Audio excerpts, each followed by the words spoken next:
Gold, trusted gold buyers. మీరు తాకట్టు పెట్టిన బంగారాన్ని విడిపించి ఈ రోజు ఉన్న మార్కెట్ ధరకు కొనబడను. Welcome to IT news. This is Pavan. Recent టైంలో ప్రేమ అంటే దానికి అర్థం మారిపోయింది, డెఫినేషన్ మారిపోయింది. ప్రేమించిన ప్రతి ఒక్కరు ఇప్పుడు చంపుకోవడం ప్యాషన్ అయిపోయింది. ఒకటి పెళ్లి చేసుకున్న తర్వాత చంపుకుంటున్నారు, లేదు పెళ్లి చేసుకో ముందు సూసైడ్ చేసుకొని చచ్చిపోతున్నారు. సో ఏంటి అసలు నిజంగా కలిసి బతకాలని చెప్పేసి కలలు కానీ ప్రేమించి పెళ్లి చేసుకొని ఈ రకంగా ఎందుకు చంపుకుంటున్నారు? ఒక 2 ఇన్సిడెంట్లు చెప్తాను చూడండి. మీ మధ్య 2 రోజుల్లోనే జరిగింది. ఒక అతనేమో బోడుప్పల్లో ముక్కలుగా నరికేసి చంపేశాడు ప్రేమించిన ఆ మహిళని పెళ్లి చేసుకొని కడుపుతూ ఉన్నప్పుడే. సో ఇక్కడ రీసెంట్గా మళ్ళీ ప్రేమించి లేపుకొని పోయి ఎక్కడో లాడ్జ్లో వదిలేసిపోయాడు. పాపం ఆమె సూసైడ్ చేసుకొని నేను మోసపోయాను అని చెప్పేసి ఆమె చనిపోవడం జరిగింది. అంటే ఇలాంటి ఎన్నో ఇన్సిడెంట్లు ఇట్లాంటివి జరుగుతూనే ఉన్నాయి. ఒకడైతే బాంబు పేల్చి చంపేయడము ఇట్లాంటివి జరిగింది కదా. సో దాని మీద పబ్లిక్ ఏమనుకుంటున్నారో ఒకసారి అడిగి తెలుసుకుందాము. Hi bro. హాయ్ బ్రో, ఏంటి రీసెంట్గా లవ్ అంటే ఎలా మారిపోయింది? ఎందుకని ఇన్ని క్రైమ్స్ జరుగుతున్నాయి ప్రేమ వివాహాలలో, ప్రేమించుకున్న వాళ్ళలో? ప్రేమించుకోవడం తప్పు కాదు, కానీ ప్రేమను అండర్స్టాండింగ్ లేకపోవడం తప్పు. ఒకటి జనరేషన్ గ్యాప్ ఉండాలి. First of all minimum 5 years ఉంటే బాగుంటుంది అబ్బా. దేనికైనా అంటే ఇప్పుడు ఒక సమస్య వచ్చినా సరే దాన్ని పరిష్కరించడానికి ఒక మార్గం ఎత్తుక్కోవచ్చు. ఒక సీనియర్గా అతను చేసినా సరే దాన్ని మందలించడానికి అవకాశం ఉంటుంది. ఇద్దరు ఒకే ఏజ్ అయితే వాడికి వచ్చిన డౌటే తనకి వస్తుంది. మనస్పదాలు ఎక్కువ అవుతాయి. ఇంకా దానివల్ల రూమర్స్ స్ప్రెడ్ అయిపోతాయి ఎక్కువ. ఫస్ట్ ఆఫ్ ఆల్ దానివల్ల ఆటోమేటిక్గా ఈ ఏజ్ గ్యాప్ ఉండడం వల్ల మనకు అండర్స్టాండింగ్ అనేది ఎక్కువ ఉంటుంది. చిన్న పెద్ద సరే ఆమె చిన్నామె కదా పోనీలే అని ఒక కాన్సెప్ట్ ఉంటుంది. అది లేకుండా అయిపోతుంది ఇప్పుడు. సో ఇప్పుడు మొన్న అయితే వాడు ముక్కలుగా నరికి చంపినాడు. పాపం ఒక అమ్మాయిని లేపుకొని పోయి అక్కడ లాడ్జ్లో వదిలేసిపోయినాడు. ఆమె ఊరేసుకుని చనిపోయింది. అంటే ఇప్పుడు పేరెంట్స్ దగ్గరికి వెళ్ళలేదు, అట్లా అని చెప్పి బయట ఉండలేదు ఒక్కతే. సో ఏంటి ఇలాంటి ఇన్సిడెంట్లు విన్నప్పుడు ఎలా అనిపిస్తుంది? ఇలాంటి ఇన్సిడెంట్స్ జరిగేటప్పుడు ఏంటంటే ఇప్పుడు ప్రేమించుకోవడానికి వచ్చిన ధైర్యం ఇంట్లో చెప్పడానికి రావట్లేదు. కానీ అది అమ్మాయి అవని అబ్బాయి అవని మర్డర్ చేయడానికి ఎలా వస్తుంది ఆ ధైర్యం? అసలు అదే కదా. ఇప్పుడు ప్రేమని చెప్తే ఏమవుతుంది? అయితే ఒప్పుకుంటారు, లేకపోతే మందలిస్తారు అంతే. దాన్ని పెళ్లి దగ్గర తీసుకెళ్ళడం. అలాంటప్పుడు పెళ్లి దగ్గర తీసుకెళ్ళకుండా ముందే చెప్పుకుంటే పెళ్ళి అయిపోద్ది కదా. నచ్చితే చేస్తారు, లేకపోతే కామ్ అవుతారు. కొన్ని రోజులు గ్యాప్ తీసుకుంటారు, సెటిల్ ఎంత చేసుకుంటారు. అంతే తప్పించి అంతకన్నా చంపుకోవడం, నరుక్కోవడం అంటే దీనివల్ల ఏంటంటే ఫ్యూచర్లో పెళ్లి మీద ఒపీనియన్ పోతుంది. అంటే పెళ్లి చేసుకోవడం వేస్ట్. ఇంకా బ్యాచులర్స్ ఉండడానికి కారణం ఇలాంటి సంఘటనలు కూడా చాలా ఎదుర్కొంటున్నారు. ఈరోజు యంగ్స్టర్స్ కూడా వెనుక ముందు చూసి ఆలోచించాలి. ప్రేమ వివాహాలు కానీ ఈ జనరేషన్ ఎటుపోతుంది అనేది ఒక సమస్యగా చిక్కులో ఏమంటారు? ఇప్పుడు ప్రేమ అంటే పేరెంట్స్ చూసిందే బెటర్ అంటారా? మ్యాక్సిమం పేరెంట్స్ చూసిందే బెటర్. ఈ పల్లెల నుంచి వచ్చిన వారు కూడా చాలా మంది, నేను పల్లె నుంచి వచ్చాను, పల్లె నుంచి వచ్చిన వారు కూడా ఇక్కడ లైఫ్ స్టైల్ బాగా చేంజ్ చేసి ఆ ప్రేమ వివాహాలు కానీ ఇలాంటి దారుణ సంఘటనలు కూడా చాలా మంది కారణం అవుతున్నారు. ఇలాంటి సంఘటనలు జరగడం వల్ల కూడా ఇది మన సోషల్ మీడియా చూస్తున్నాం కదన్న. ఇలాంటివి చూడడం వల్ల కూడా మళ్ళీ వీటిని ఇన్స్పైర్గా చాలా మంది తీసుకుంటున్నారు. అలాంటి దారుణాలు జరగకుండా మనం ముందస్తుగా ఒక కట్టడి లాగా సోషల్ అవేర్నెస్ అనేది పాటించాలి అందరూ. అది అందరి బాధ్యత కూడా. నేను చెప్పదలుచుకున్నది. హాయ్ అండి. Hello sir. రీసెంట్గా లవ్లో క్రైమ్స్ ఎక్కువైపోయాయి. వాటెవర్ పెళ్లి చేసుకున్న తర్వాత చంపుకుంటున్నారు, పెళ్లి కాకముందు మోసం చేసి చేయడం వల్ల చచ్చిపోతున్నారు. సో దీని మీద మీ ఒపీనియన్ ఏంటి? నా ఒపీనియన్ వచ్చేసి లైక్ ఇప్పుడు అలా వెళ్ళిపోతున్నారు కదా, అలా వెళ్ళిపోయే ముందు వాళ్ళ పేరెంట్స్ గురించి ఆలోచించి లైక్ వాళ్ళ మోరల్ సపోర్ట్ కానీ లైక్ వాళ్ళు సపోర్ట్గా ఉండుంటే అవి జరగవు. అలాని పేరెంట్స్ని నేను అనట్లేదు. లైక్ వెళ్ళిపోయే వాళ్ళది మిస్టేక్ అని చెప్తాను. లైక్ వాళ్ళకి అంత నాలెడ్జ్ ఉండదు అని అనుకుంటున్నాను. ఇప్పుడు అలా వెళ్ళిపోయే ముందు వీళ్ళ గురించి ఆలోచిస్తారు కదా, వీళ్ళకి చెప్పి చేస్తే ఏదైనా అయినప్పుడు బ్యాక్ ఎండ్ లో పేరెంట్స్ ఉంటారు మనకి సపోర్ట్ చేయడానికి.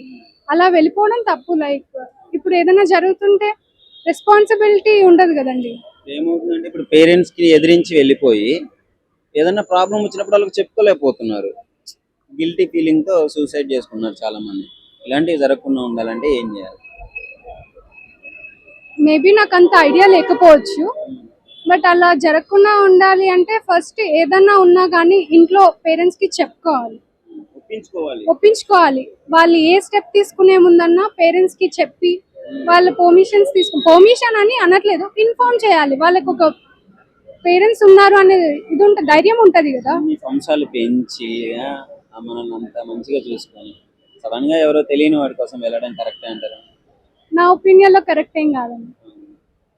సో ఇట్లా ఈ మధ్య పెళ్ళైన తర్వాత కూడా క్రైమ్స్ ఎక్కువ జరుగుతున్నాయి. సో దాని గురించి ఏమంటారు? మోరెవర్ ఏదన్నా కానీ అండర్స్టాండింగ్ లాయల్టీ ఉండాలి. దాన్ని మనం భయపడుతూ చేయకుండా మనం అందరి సపోర్ట్ తీసుకొని అందరిని ఒప్పించుకొని చేసుకుంటే ఏ ప్రాబ్లం ఎవరికి ఉండదు. Thank you. Sure, thank you. Hi madam. Hi. Recent times లో లవ్ మ్యారేజ్ అయినా అరేంజ్డ్ మ్యారేజ్ అయినా సో క్రైమ్స్ ఎక్కువైపోయినాయి, ఒకరినొకరు చంపుకుంటున్నారు. సో ప్రేమ అసలు ఏంటి? ఒకప్పుడు లవ్ అంటే డెఫినేషన్ వేరు, ఇప్పుడు మారిపోయింది మొత్తం. మీ అభిప్రాయం ఏంటి దీని మీద? సో ఒకప్పుడు లవ్ అంటే ఒక రెస్పాన్సిబిలిటీ, బాధ్యత, భవిష్యత్, పిల్లలు, వాళ్ళ ఫ్యూచర్ చూసి చాలా ఆలోచించి చేసేవారు. ఈ మధ్యన లవ్ అంటే అంత డీప్ గా ఆలోచించట్లేదు. పెళ్లి అయిపోయిందా, అన్ని అయిపోయాయి, అది ఆ థాట్ లో ఉంటున్నారు. లాంగ్ టర్మ్ గా ఆలోచించట్లేదు. ఇన్స్టెంట్ గా డెసిషన్స్ తీసుకుంటున్నారు, ఇన్స్టెంట్ గా మైండ్ లో వచ్చేదాన్ని ఇంప్లిమెంట్ చేసేస్తున్నారు. సో అందువల్ల ఏమవుతుందంటే కోపం ఉంటే, లవ్ ఉంటే వెంటనే పెళ్లి చేసుకున్నారు. పేరెంట్స్ ఇష్టం లేకపోవడం, వాళ్ళ ఇష్టం మీద అంతా లెక్క చేయకుండా లేచిపోవడం, ఇవన్నీ చేస్తున్నారు.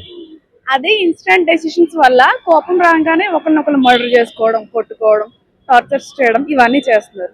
క్రైమ్ అంటే అంత ఈజీ కాదు. అంత ఈజీగా లవ్ చేసిన వాళ్ళని చంపుకోవడము లేదా మోసం చేయడము, వాళ్ళ సూసైడ్ కి కారణం అవుతున్నారు కదా. ఎట్లా అంటారు? రీజన్ ఏంటి అసలు? ఎలాంటి సొల్యూషన్స్ ఉంటాయి దీనికి? సో సొల్యూషన్ అంటే యాక్చువల్గా సొల్యూషన్ ఒకళ్ళ వల్ల పాసిబిలిటీ కాదు. అది పేరెంట్స్, సొసైటీ వీటన్నిటి మీద డిపెండ్ అయి ఉంటుంది.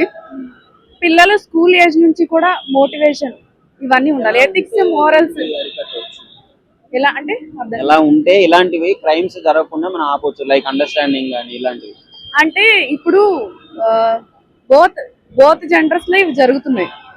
సో ఇంట్లో పేరెంట్స్ ఒక అబ్బాయికి అమ్మాయిని ఎలా రెస్పెక్ట్ ఇవ్వాలి అనేది చెప్పాలి, అమ్మాయిలకి అబ్బాయిలను ఎలా రెస్పెక్ట్ ఇవ్వాలి, వచ్చే ఫ్యూచర్ హస్బెండ్ ఎలా చూసుకోవాలి, ఇద్దరు ఫ్యూచర్ లో పెళ్ళైన తర్వాత ఎలా ఉండాలని చెప్పాలి. సో ఇది స్కూల్ ఏజ్ నుంచి కూడా, అంటే ఆడపిల్లల మీద ఇలా చేయకూడదు అని స్కూల్ ఏజ్ నుంచి చెప్పాలి. ఇటు ఇంట్లో పేరెంట్స్ చెప్పాలి. రిలీజియన్ వైజ్ గా కూడా ఉండొచ్చు. అంటే మనం మహాభారతం తీసుకోవచ్చు. మహాభారతం ఇవన్నీ అంటే మన పుస్తకాలలో కూడా ఎగ్జాంపుల్స్ చెప్పి ఒక మంచి మార్గంలో నడిపించాలి. అండ్ లాస్ కూడా స్ట్రిక్ట్ గా ఉండాలి. మెయిన్ లాస్ స్ట్రిక్ట్ గా ఉండాలి. సో అవి స్ట్రిక్ట్ గా లేకపోవడం వల్ల కూడా కొంచెం ఎక్కువ అవుతుంది అని నేను అనుకుంటున్నాను. సో కేసు నడపడానికి చాలా ఇయర్స్ పడుతుంది. ఈ లోపల బెయిల్ మీద వచ్చేస్తున్నారు. బెయిల్ మీద వచ్చిన వాళ్ళే మళ్ళీ మర్డర్స్ చేస్తున్నారు చాలా మంది. సో కలెక్టివ్ గా అన్నీ కూడా మారాలి. సో అది ఎవరు తీసుకోవాలంటే మనమే, యూత్. సో ఇవన్నీ మారినప్పుడు తగ్గుతూ వస్తుంది. ఎట్ ఏ టైం మొత్తం తగ్గదు, బట్ స్టెప్ బై స్టెప్ కొంచెం తగ్గుతూ వస్తుంది. సో కలెక్టివ్ గా అందరూ కలిసి వర్క్ చేసినప్పుడు మాత్రమే ఏదైనా బాగుంటుంది. సో రీసెంట్ టైమ్స్ లో లవ్ లో క్రైమ్స్ ఎక్కువ అయిపోయినాయి. ప్రేమిస్తానని చెప్పేసి పెళ్లి చేసుకొని చంపడము, పెళ్లి కాకముందే మోసం చేసి చంపడం, ఇట్లాంటివి జరుగుతున్నాయి కదా. అవినప్పుడు మీరు ఏమనుకుంటారు? వాళ్ళు ఇంకా ఫ్రాంక్ గా ఉండాలని అనుకుంటున్నాను. లైక్ అమ్మాయి అయినా అబ్బాయి అయినా ఒకవేళ వాళ్ళు పెళ్లి చేసుకుంటున్నారంటే that means they are giving promise ఇస్తున్నారు. నెక్స్ట్ మీరు నేను ఏం ప్రామిస్ చేస్తున్నా, నా భార్యకి ఏమైనా ప్రామిస్ చేస్తానంటే నా వల్ల చేతనైనంత నువ్వు నీకెంత వీలైతే అంత హెల్ప్ నువ్వు చెయ్యి, నాకెంత వీలైతే హెల్ప్ నేను చేస్తా, అలా మన ఇద్దరం గ్రో అవుదాం అన్న ప్రామిస్ చేస్తాను.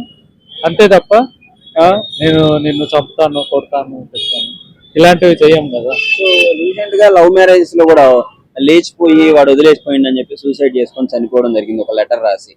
ఈ విధంగా అంటే తొందరపాటు నిర్ణయాలు తీసుకొని లేచిపోవడం ఇవన్నీ కరెక్ట్ అంటారు? అది చాలా తప్పండి. సో ఇప్పుడు ఎప్పుడైనా కానీ కమిట్మెంట్ ఇచ్చేటప్పుడు మనకు పర్సనల్ గా అనిపించాలి. దీనిలో ఒకవేళ పెళ్లి చేసుకున్నాం అనుకోండి, ఆల్రెడీ పెళ్లి అయిన వాళ్ళు ఆలోచించాలి ఏది కరెక్టా తప్ప, ఎథికల్ గా ఆలోచించాలి. సో బేస్డ్ ఆన్ మన దేశమే కొంచెం సంస్కృతి, ఎథిక్స్ ఇలాంటివి మనకి మన పెద్దలు చెప్పినారు కాబట్టి, సో మనం ఎథిక్స్ విధంగా ఫస్ట్ ఆఫ్ ఆల్ ఎథిక్స్, సంస్కృతి ఇలాంటివి ఆలోచిస్తే ఎవరైనా కానీ అమ్మాయి అయినా అబ్బాయి అయినా సో ఇలాంటి క్రైమ్స్ ఎక్కువగా జరగకుండా ఉండాలన్నా కానీ సో ఏంటి సొల్యూషన్ ఏంటి అండర్స్టాండింగ్ లైక్ ఎట్లాంటివి? అటు పర్సనల్ డిసిప్లిన్, వ్యక్తిగతంగా వాళ్ళకు వాళ్ళు డిసిప్లిన్డ్ గా ఉండాలి, కమిట్మెంట్ మీద ఉంటే సరిపోతుంది. సరిపోతుంది. ఐ మీన్ లైక్ ఒకసారి అమ్మాయి అయినా అబ్బాయి అయినా పెళ్లి చేసుకుంటున్నాం అంటే ఒకరికే సొంతం అంతే, తర్వాత వేరే ఆలోచనలు రానివ్వవు. అన్న రీసెంట్ టైమ్స్లో లవ్లో ఎక్కువ క్రైమ్స్ జరుగుతుంది. ఇప్పుడు ఇద్దరు లవ్ అంటే కలిసి బతకాలి, కానీ వీళ్ళు చంపుకోవడం జరుగుతుంది ఎక్కువగా. మోస్ట్ ఆఫ్ ది టైమ్స్ ఇన్సిడెంట్లు మనం చూస్తూనే ఉన్నాం. ఏంటి దాని మీద మీ అభిప్రాయం ఏంటి? లవ్ ఎలా మారిపోయింది నౌ డేస్? ఈ రోజులో లవ్ అనేది కేవలం ఫైనాన్షియల్, అంటే ఓన్లీ డబ్బు చూసి ప్రేమించడం, డబ్బు గురించి ఆలోచించడం, డబ్బు పైన ఇంట్రెస్ట్ పెట్టడం జరుగుతుంది. ఓకే, అసలు ఒకప్పుడు ఉన్నంత అన్యాన్యమైన ప్రేమ అనేది ఇప్పుడు లేదు. వాళ్ళ దగ్గర అమౌంట్ ఎక్కువ ఉందా, వాళ్ళ దగ్గర కారు ఉందా, వాళ్ళ దగ్గర ఎంత ఎక్కువ డబ్బు ఉంటే ఆ ప్రేమ అనేది ఆ విధంగా మారుతుంది. అంటే డబ్బు మీదనే ప్రేమ అనేది జరుగుతుంది. పేరెంట్స్ని ఎదిరించి లేచిపోయి ఇంట్లో ఉన్న బంగారం అంతా తీసుకెళ్ళి వాడు మోసం చేస్తే సూసైడ్లు చేసుకునే ఘటనలు కూడా చాలా చూసాం మనం. నిజంగా ప్రేమించిన వాళ్ళు ఈ విధంగా చేస్తారు, తీసుకెళ్ళి డబ్బులు ఇవన్నీ తీసుకుని.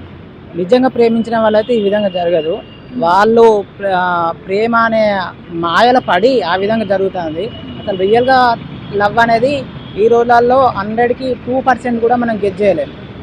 ఒక 2% ప్రేమ అనేది కూడా కనిపిస్తుంది ఈ రోజులో. అంటే నన్ను అడిగితే మాత్రం ఈ లవ్ మ్యారేజ్కి అరేంజ్ మ్యారేజ్కి పేరెంట్స్ చూసిన మ్యారేజ్లో చాలా వరకు బెస్ట్. కాకపోతే వాళ్ళకు కూడా ఒక 2 months 3 months టైం ఇచ్చి, పేరెంట్స్ చూసిన మ్యారేజ్ కూడా 3 months టైం ఇచ్చి మాట్లాడుకునే స్వభావం అవన్నీ గిట్ట ఉంటే అది బెస్ట్ నన్ను అడిగితే అరేంజ్ మ్యారేజ్. అరేంజ్ మ్యారేజ్లో కూడా ఎక్కువ క్రైమ్స్ జరుగుతూనే ఉన్నాయి. బట్ అంటే లవ్ ఇంపార్టెంట్. ఇప్పుడు ఈ లవ్ మ్యారేజ్ అయినా అరేంజ్ మ్యారేజ్ అయినా ఇద్దరు అండర్స్టాండింగ్ చాలా ఇంపార్టెంట్. ఈ జనరేషన్లో అది ఉందా లేదా? మళ్ళీ ఒకసారి లవ్లో అండర్స్టాండింగ్ చాలా ఇంపార్టెంట్ కదా. బట్ ఈ జనరేషన్ ఎలా మారిపోయింది? ఆ అండర్స్టాండింగ్ ఈ జనరేషన్ వాళ్ళకు ఉందా లేదా అని అడుగుతున్నాను. అండర్స్టాండింగ్ ఈ జనరేషన్ అయితే లేదు. ఇది చాలా డిఫరెంట్ అయిపోయింది. అంటే పూర్తిగా మొత్తం అంతా డబ్బు మీద జరుగుతుంది. సో అండర్స్టాండింగ్ అనేది లేదు.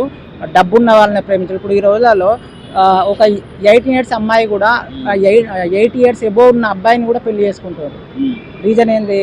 డబ్బు ఉండడం వల్లే. అతని మెడలో చైన్ ఉండడం, అతని దగ్గర కారు ఉండడం, మొత్తానికి డబ్బు మీదనే డిపెండ్ అయి ఉంటుంది. మొత్తానికి మారిపోయింది, లవ్కి డెఫినేషన్ మారిపోయింది. చెప్పండి బ్రో, మీరు చెప్పండి మీ అభిప్రాయం ఏంటి? ఇట్లాంటి క్రైమ్స్ ఎక్కువగా జరుగుతున్నాయి లవ్లో. అసలు రిలేషన్షిప్ అంటేనే అది కమిట్మెంట్, ఫుల్ టైం కమిట్మెంట్. అది రెస్పాన్సిబుల్, ఒకరికొకరు రెస్పాన్సిబుల్గా ఉండాల్సింది ఖచ్చితంగా. ఎలాంటి ప్రాబ్లమ్స్ ఉన్నా వాళ్ళకు ఒకరికి తోడు ఉండాలి. అసలు లవ్ అంటేనే అది తోడు ఉండడమే. ఇట్లా ప్రాబ్లమ్స్ వచ్చినాయి అని ఏదో చేయడం కానీ అట్లా అది కరెక్ట్ కాదు. అది అంటే ఏంటి అంటే నిజంగానే లవ్ అనుకుంటున్నారా, లేదంటే అది అట్రాక్షనా, లేదు ఇట్లాంటివి ఏదో మోసం చేయాలని చెప్పి లవ్లోకి దించుతున్నారా కొంతమంది? అది అట్రాక్షన్ కిందకి వస్తుంది. వాళ్ళు ఒకవేళ ఇట్లాంటి క్రైమ్ జరుగుతున్నాయి అంటే వాళ్ళది అట్రాక్షన్ అవుతుంది. నిజంగా అది లవ్ అనుకున్నప్పుడు వాళ్ళు ఇలాంటి క్రైమ్స్ చేయలేరు. వాళ్ళు ఏదో సొల్యూషన్ కానీ వాళ్ళు తోడు ఉండడం కానీ అవన్నీ చేస్తారు. సో అంటే ఒకవేళ వాళ్ళు మ్యారేజ్ చేసుకోవాలనుకున్న వాళ్ళు అది లైఫ్ టైం కమిట్మెంట్. మ్యారేజ్ అనేది లైఫ్ టైం కమిట్మెంట్. ఆ కమిట్మెంట్ ఉంటేనే వాళ్ళు అట్లా నెక్స్ట్ స్టెప్కి వెళ్ళాలి, మ్యారేజ్ అనే స్టెప్కి వెళ్ళాలి. లవ్ మ్యారేజ్ చేసుకొని కూడా మళ్ళీ ఇలీగల్ రిలేషన్షిప్స్ వల్ల చంపుకోవడం జరుగుతుంది. ఎంత దారుణం చూడండి. అది లీగల్ రిలేషన్షిప్స్ అనేది మళ్ళీ అది అసలు కరెక్ట్ కాదు. ఒకరితో కమిట్ అయిపోయినాక ఇంకో రిలేషన్షిప్ పెట్టుకోవడం అనేది అసలు కరెక్ట్ గానే కాదు. అది ట్రూ లవ్ కాదు, లవ్ అని చెప్పలేము అసలు. సో మీకంటే మీ అభిప్రాయం ఏంటి? ఇలాంటివి జరగకుండా ఉండాలంటే సో ఎట్లా ఉంటే బాగుంటుంది అంటారు? అలాంటి వాళ్ళు ఒకరిని ఇప్పుడు ఒకరితో కమిట్ అవ్వాలనుకుంటున్నారు, ఒకరితో ఉండాలనుకున్నప్పుడు దాని తగ్గట్టు లైక్ ప్యూర్గా ఉండాలి. వాళ్ళు ప్యూర్గా ఉండడం నేర్చుకోవాలి, జెన్యూనిటీగా ఉండాలి. అలా లేనప్పుడు అలాంటి రిలేషన్షిప్ పెట్టుకోవడం best. And for more videos, please subscribe to iDream. Please subscribe to iDream. Please subscribe iDream. And please subscribe to iDream. For more videos, subscribe to iDream. please like, share and subscribe to the channel. Congratulations, iDream. Subscribe to iDream. Subscribe to iDream. So subscribe to iDream Media. iDream team andarki huge congratulations. Please subscribe iDream Media. Please subscribe to iDream.